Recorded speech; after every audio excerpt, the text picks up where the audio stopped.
The Shadow in the Woods, a scary story from Reddit. Subscribe to Scary Stories Vault for great videos to relax, study, or just enjoy.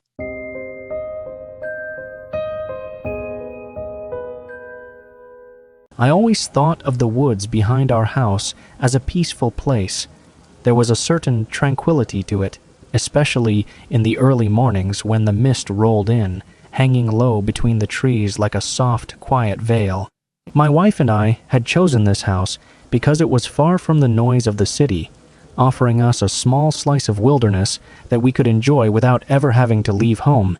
Our children, Mark and Sophie, loved to play in the woods, building forts from fallen branches and creating their own imaginary worlds. Life was simple, calm, and felt safe. But that changed last fall. It started with something small, as these things often do. One evening, just before dusk, I was walking the dog along one of the trails that wound through the woods. The light was beginning to fade, casting long shadows between the trees, and there was that eerie, quiet stillness that comes just before nightfall. It was peaceful, but there was something else too, something I couldn't quite put my finger on. A sensation of being watched, though there was no one else around. At first I brushed it off. Our house was fairly isolated, and I had walked these trails 100 times before without ever feeling uneasy. But that night, as I made my way back to the house, I noticed something moving in the corner of my eye. I turned quickly, expecting to see a deer or maybe a raccoon darting between the trees, but there was nothing. Except I could have sworn I saw something, a shadow maybe, just on the edge of my vision. It was too quick to make out, disappearing as soon as I turned my head. I told myself it was probably just my mind playing tricks on me, but even as I reassured myself, I couldn't shake the feeling that something was there, watching. The next few days passed without incident. Life went on as normal, and I soon forgot about the strange feeling from that evening. But then, a week later, it happened again. It was early morning this time. I had woken up before the rest of the family and decided to take a walk through the woods before breakfast. The air was crisp, with a light mist clinging to the ground, and the woods were silent except for the occasional rustle of leaves in the breeze. As I walked, that familiar feeling returned, that prickling sensation on the back of my neck, like I was being watched. I slowed my pace, scanning the trees, but everything looked normal. The trail ahead of me was empty, the woods as still as ever, but the feeling persisted, gnawing at me, making my heart race. And then I saw it. It was just a glimpse at first, barely more than a flicker of movement between the trees. But this time I was sure of it. There was something, someone, out there, a figure, tall and dark, moving silently through the woods. I stopped, dead in my tracks, my pulse quickening as I stared into the trees. The figure was gone, but I knew what I had seen. It wasn't an animal. It was too large, too upright. And it moved with an eerie, unnatural speed, almost like it wasn't bound by the same laws of movement as the rest of us.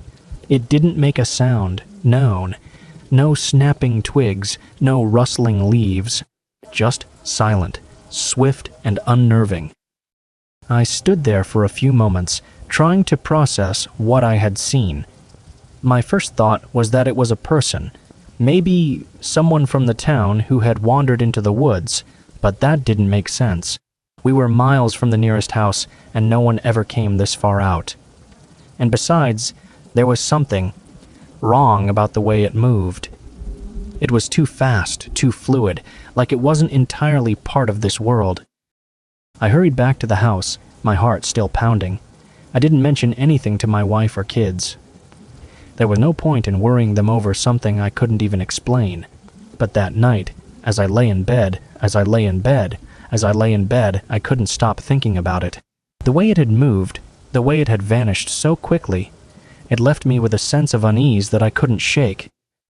Over the next few weeks, the sightings became more frequent. I would be out in the woods, either alone or with the dog, and I'd catch glimpses of the figure. always on the edge of my vision, always disappearing as soon as I tried to focus on it. Sometimes it would be far away, barely visible between the trees. Other times it felt much closer, like it was watching me from just a few feet away, hidden in the shadows. I began to take precautions. I stopped letting the kids play too far into the woods, telling them to stay close to the house. I started carrying a small hunting knife with me whenever I went for a walk. I didn't really believe it would help, but it gave me a small sense of security. But even with those precautions, the feeling of being watched never went away. It seemed to follow me, always just out of reach, lurking in the corners of my vision. And the more I tried to ignore it, the more persistent it became. One evening, as the sun was setting, I was sitting on the porch with my wife, watching the kids play in the yard. The woods were quiet and the light was fading, casting long shadows across the trees. "Do you ever feel like you're being watched?" I asked her suddenly, breaking the comfortable silence between us. She looked at me, surprised by the question. "What do you mean?" I hesitated, not sure how to explain it without sounding crazy. "I've been seeing something," I said slowly. "In the woods, it's hard to describe, but it's like a shadow, a figure. It moves fast, and it's always just out of sight." She frowned, glancing toward the tree line. "You think someone's out there?" "I don't know," I admitted, "but I've seen it a few times now, and it doesn't feel right. It's like—" My wife was quiet for a moment, her gaze fixed on the trees. Then she shook her head, smiling slightly. "It's probably just your imagination. You've been stressed lately. Maybe you're reading too much into it." I wanted to believe her. I wanted to believe that it was all just in my head. But deep down, I knew it wasn't. That night, after the kids were in bed, I sat by the window staring out at the dark woods. The moon was full, casting an eerie glow over the trees. I watched for hours, waiting for any sign of movement, any glimpse of the figure. And then, just before midnight, I saw it. It was standing at the edge of the woods, partially hidden behind a tree. It was tall, much taller than any person I'd ever seen. And its form was dark, almost like it was made of shadow. It didn't move, didn't make a sound. It just stood there watching. I felt a chill run down my spine as I stared at it. My breath caught in my throat, and for a moment I couldn't move. And then, as quickly as it had appeared, it was gone, vanishing into the darkness like it had never been there. I didn't sleep that night.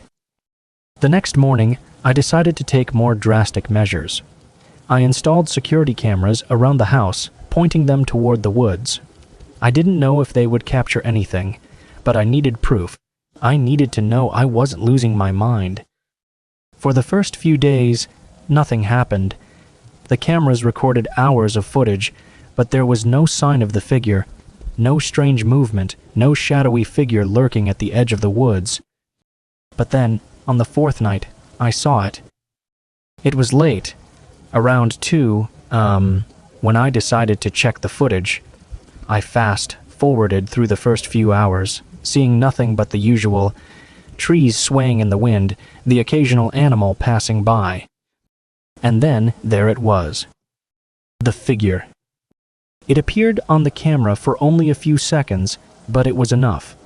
It moved quickly, darting between the trees, its form barely distinguishable from the darkness around it. But there was no mistaking it. It was the same figure I had seen with my own eyes, tall, dark, and unnaturally fast. I felt my stomach drop as I rewound the footage, watching it again and again. Each time the figure moved the same way, quick, silent, and disappearing as soon as it appeared.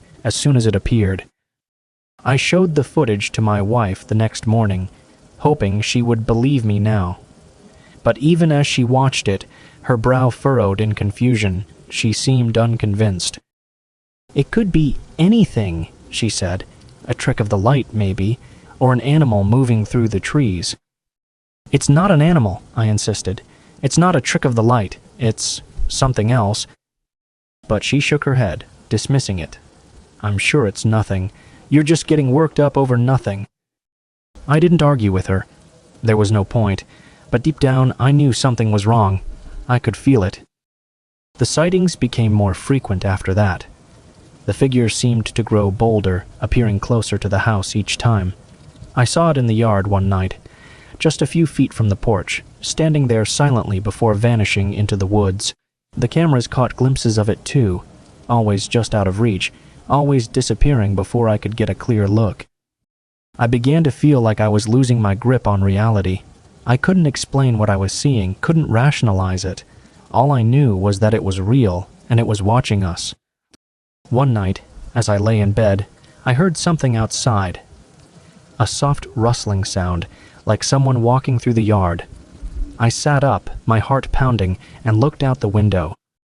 The figure was standing just beyond the fence, its dark form barely visible in the moonlight. It was closer than it had ever been before, its tall, shadowy figure looming over the yard. I felt a surge of panic as I grabbed the knife from my bedside table and rushed to the door. But by the time I stepped outside, the figure was gone, vanished into the night. I didn't sleep that night. The next morning, I made a decision. I couldn't keep living like this. Constantly on edge, constantly looking over my shoulder, waiting for the figure to appear. I had to do something. I had to find out what it was, and more importantly, how to stop it. I began researching, reading up on local legends and folklore, hoping to find some explanation for what I was seeing. I spent hours online, digging through old forums and articles, looking for anything that might give me a clue. And then I found it. There was a story, a local legend, about a shadowy figure that haunted the woods around our town. It was said to be an ancient spirit, a creature that had been around for centuries, watching from the trees. People claimed to have seen it before, always just out of sight, always vanishing before they could get a good look. According to the legend, the figure was drawn to those who ventured too deep into the woods, those who disturbed its domain. Once it had chosen someone, it would follow them, watching from the shadows, waiting for the right moment to strike. I felt a cold knot of fear form in my stomach as I read the stories. It fit too perfectly. The figure I had been seeing, the way it moved, the way it seemed to be watching me, it all matched. But what terrified me the most was the ending of the legend. According to the story, once the figure had chosen its target, it wouldn't stop. It wouldn't stop. It would follow them wherever they went, watching, waiting, until eventually it took them. I closed my laptop, my hands shaking. I didn't want to believe it. I didn't want to believe that this ancient creature was stalking me and my family. But I couldn't deny what I had seen.